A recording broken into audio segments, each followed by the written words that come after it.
This next video is about speech anxiety and where it comes from. We'll do one more after this about actual, more specific techniques for managing anxiety, but it's really important to understand the source of anxiety, right?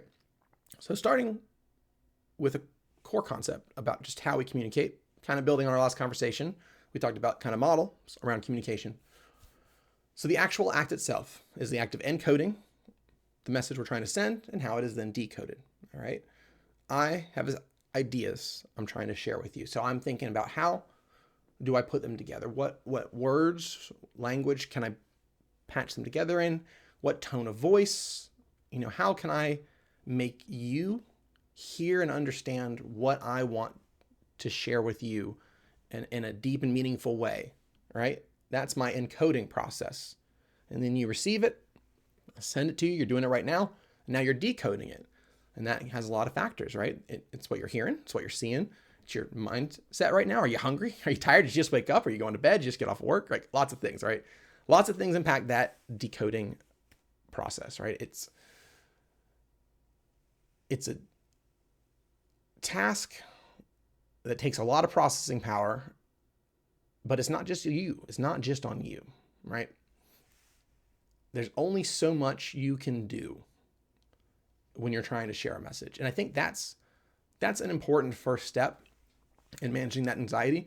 You take a lot of that pressure, the weight of the world off you when you understand that the most perfectly encoded message, which isn't possible. I say the best speakers, and this is me just giving you a figure based on my experience, the best speakers and sharers and communicators and writers in the world, whatever format they're doing it, they communicate. I'd give them 50 to 60% of whatever's up here at best, right? This is like highest tier you're going to get. They're going to get 50 to 60% of their meaning across to be decoded, to be fully, really understood.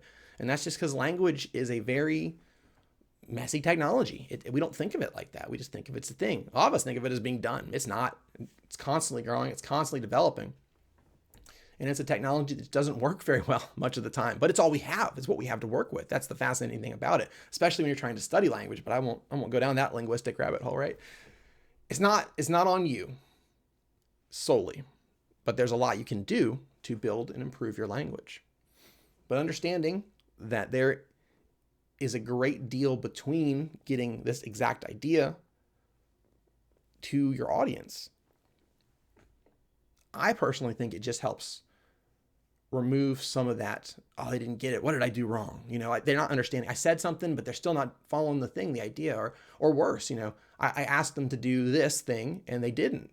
And maybe is that disrespect? Is that antagonism? It's like, alternatively, maybe they just didn't understand you, right? When we say, I said the words, how could that not be understood? Well, the encoding, decoding process breaks down sometimes, right? So that's our baseline for a source of anxiety. We've all experienced where we try to share an idea, especially if it was important to us, and it just didn't land, right? You're trying to talk about something that just means a lot to you and your audience just didn't understand it. And you think, well, you can either blame them or you blame yourself. And you're like, this is just too much. Understanding that there's just going to be a breakdown right from the get-go. It's like, okay, well then we're going to work with that. And it kind of allows mistakes and misunderstandings sort of on an innate level when how we think of our communication. And that's really important. And we'll build more on that as we get through in the semester board. But going more into the practical, right? Kind of logical reasons where our stress comes from. We like to put, and maybe I should have made what is innate is not innate is one of my themes for the class, but I guess it goes into curiosity, right? Being curious as to kind of those axioms, those foundational beliefs that we have. We think everyone can speak, everyone can communicate. I should naturally communicate. We think of it as this natural thing. Like I just was born with the ability to share my words, as if this was not me speaking from 20 years of, painfully learned experience and still miles of improvement that I could build on, right? It is a skill. It's a skill you learn. It's a skill you develop. All right. So then where does the fear come from? Where does that stress come from? Well, if we really think back on it, there's a lot of logical places. And the most common one, and this is not meant to be a knock on our educators doing the best they can, it comes from the classroom a lot of time, right? I mean, think back to when you were a kid in school. How often were you able to talk in the classroom, to take center stage, to draw the attention, to be in the focus, the center spotlight in a classroom? Most of it's you need to sit and be receptive. Sit and be quiet. And if you got tired of that and you spoke up and you drew attention, well, how'd that go? How'd that go for you or the kid who did that, right? Usually they got in trouble. Most of our examples of drawing the attention in a public context, socially, especially as we're developing, as we're growing, it usually means we get in trouble, right? So then all of a sudden we're adults, we're sharing our ideas, we're asked to share ideas, and oh, lo and behold, when I have the attention of the room, I get stressed. I think I'm in trouble. Where could that possibly come from, right? It comes from a very logical place. And why does this matter? Oh, cool. I learned a thing, right? And I'm sure you can think of other examples. Maybe your classroom, maybe you got to speak every day in your class and you went to a really cool school like that. I don't know.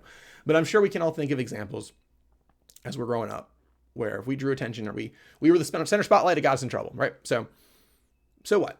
Who cares? Oh, yay. That's a source. Why is that? That doesn't make me feel better right now. Well, when you know a thing is not innate, you're not just born with this stress. You were taught this stress. And if you were taught something, you can unlearn what you've been taught. That can be changed, right? So many people I talk to just believe it's just them and they blame themselves. Oh, why am I like this? Why am I so stupid? Why can't I just say the words? And they just start being really unkind to themselves. And we'll talk about really the importance of the value of self-communication. It's impactful for how you speak to others, and it's impactful for managing your stress and your mindset and just being in a good space. It really does. I know it sounds a little wishy-washy, right? Like, is how you communicate to yourself is really important, man. Like it is though. It really is. It really is. And there's a lot of scientific backing for that, but I won't get too far on that side trail. We're taught to have a stress reaction, right? And so then we recognize, okay, I can be untaught. I can learn. I can develop this. Won't make it go away immediately. We'll talk more about specific techniques in a minute to do that. Well, a minute, depending on when you watch the next video, right? It lets us shift gears. It's not innate, not born with it, not destined to speak the way we speak. How we communicate is a learned skill. Just like watching someone practice an art of carpentry, a chef cooking, someone building something. And just like any other skill, you can see someone with talent doing something amazing, a chef making this amazing dish, and that might inspire me and make me think, oh, maybe I can do that one day. Maybe I can make something similar to that, right? But I see it once, doesn't mean I can do it. It's a skill. I got to practice it. And when you see someone speak powerfully and they move you and you're like, why can't I do that? What's wrong with me? Nothing's wrong with you. You just got to practice it. It's a skill. It's a skill. You got to practice it. The more you practice it, the better you'll get at it, right? But we tend to not think of it like that. We think, well, they got it, I don't. Right? Imagine if you looked at someone with a other skill set right there. Like, oh, I want to be a great chef. Oh, I wasn't born to, make the sauce, I guess. I don't know, right? So it's a skill. It's a skill. You can grow your skill. You can adapt your skill. You can shift. If you like how you speak, you can grow certain areas. If you hate how you communicate, the sound of your voice and the tone, all right, which I don't want you to. You shouldn't, right? But if you want to change core aspects of how you sound and communicate, you can. You really can, right? Now, you want to think why you're doing that, but you can adjust everything about how you communicate if you really, really want to. And so that's my baseline. I'm going to stop there for now. We'll move on, like I said, in the future here for specific techniques. But when you accept that as your baseline, I think it helps us just to know, right? If you know the stress can be managed, right? Even if you can't do it right now. If you know that it's something you've learned and not something that's just part of you, well, then it's just a matter of finding the path, all right? And even if my next techniques that I list in this following video don't work for you, you'll find some somewhere else. We'll talk about it then, but for now, I hope you have a good day.